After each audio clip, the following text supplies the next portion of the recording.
Good evening, ladies and gentlemen, this is Best in Slot, and tonight we're going to take a look at the brand new Fossils and Archaeology 8.0.2 update. The game has yet again updated with brand new creatures really quick, considering the last update was not that long ago. And once again, we've got two new creatures, not dinosaurs. We have two brand new amphibians to look at today.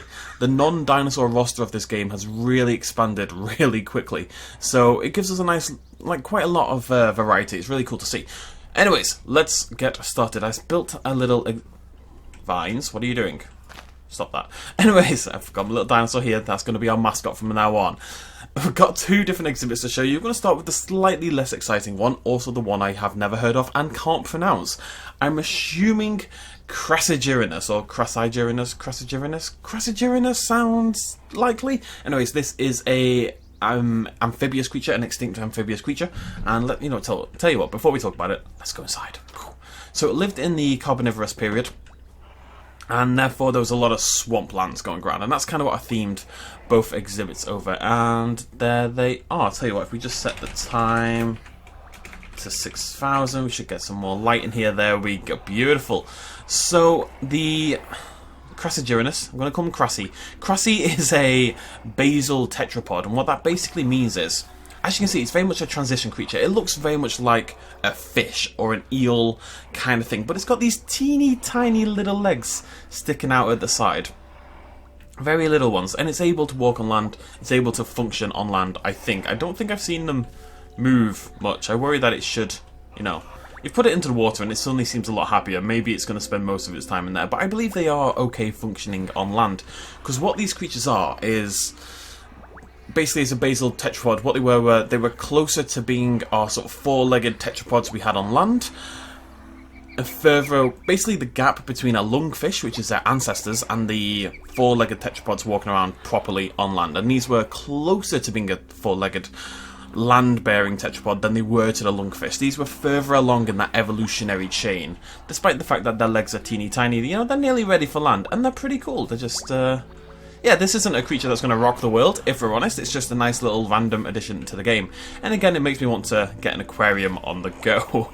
Something we do kind of have in our playthrough, but something we have to fix. Now, let's make a couple of them. So we can take a look at the eggs.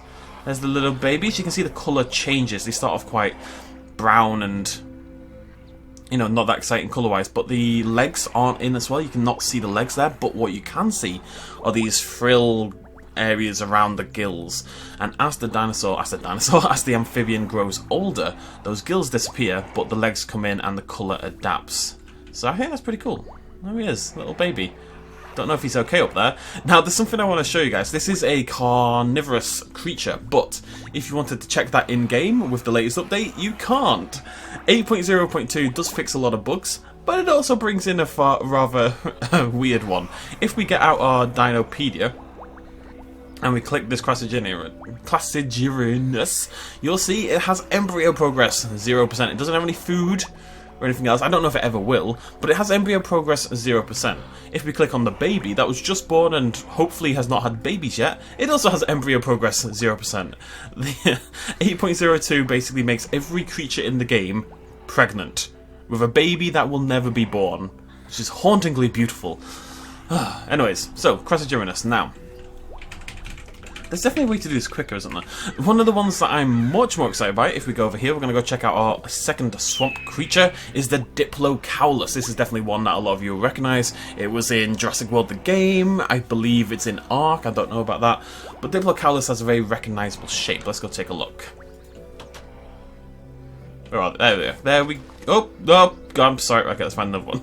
Right, there's all the babies. Okay, well, let's just put down our own adult, shall we? There we go, Diplocaulus, the boomerang-headed amphibious creature. Very cool. That distinct boomerang shape at the head. And it's adorable. Look at him moving his little mouth up and down. What's he doing? Let's look at him for a sec. Very cute. And the babies. Now, there isn't much difference between the adults and the babies in this case. As you can see, they look basically the same. There's less... I would say the basal morphology is actually identical and they just grow bigger, unlike the Crassigyrinus, which does very clearly change with age. The Minecraft music is so... How is Minecraft music so loud all the time? Go away. I have no interest in that. I really like the Diplocaulus. I think the colour scheme is really cool. It's just, okay, it's not the most exciting grey, but then there's these specks of sort of baby blue coming in around the tail there, as you can see, sort of dots around the back, and then the cusps of the boomerang head are also tinted with this baby blue colour. And we can make a few more of these. Pew, pew, pew, pew, pew, pew, pew, pew, pew, pew, pew, pew, pew. So, as with the Crassi, these are clearly better suited to being in the water. You can see how, I mean, the Diplocaulus in particular is going to be better than the Crassi at the water. You can see how it's moving around. It's a lot quicker, whereas you put it onto land and it kind of just sits there, basically. You're going to want these in a very aquatic environment. Whether they can move at all on land, I'm still unsure. They don't seem to want to, do they? It's just kind of staring me out. You're going to do anything, buddy? I don't know if they do. Like, I'm not convinced that they can actually move whilst on land. I feel like these were all the babies I put down before, and they're just still there. Now, the Diplocaulus, I did a little research. It's an interesting creature.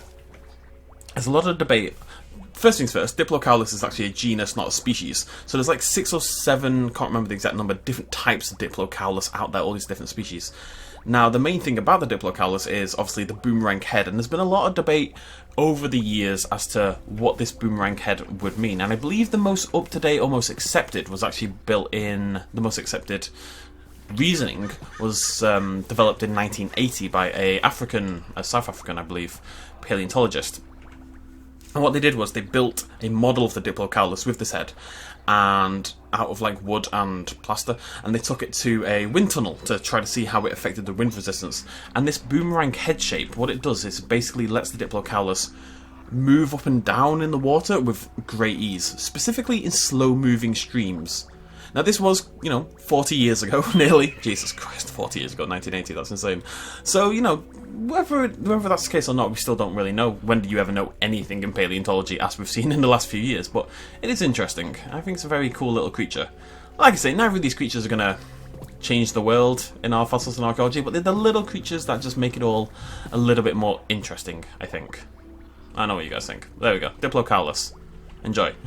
I don't really have anything to add. That is basically all this update does. We got our 2 new carboniferous, I keep nearly saying carnivorous every time, carboniferous amphibians living in their carboniferous swamps.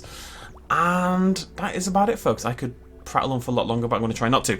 Okay, so go check out Fossils and Archaeology. I will link it down below. We are, of course, doing a playthrough with the Fossils and Archaeology mod, which I'll also try to link down below, so go check that out. We will be back with that tomorrow. I know episodes have been a little bit light on the ground. There's been a lot going on lately. This week's been horrendous for me. But we'll get there. We'll get there. Yeah, so go check that out down below. And we will, of course, eventually integrate these into our playthrough as well. Sound like a plan? Sounds like a plan. Thank you so much for joining me, folks. I'll see you lovely folks next time. Cheers much love as always. Bye-bye.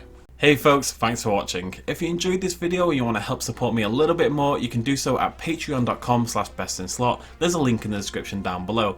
Every little really does help in times like these, but it's not at all expected, and by just watching the video you've already helped me out massively, and it makes you a pretty cool person, so well done you. Thanks for joining me either way, I'll see you next time.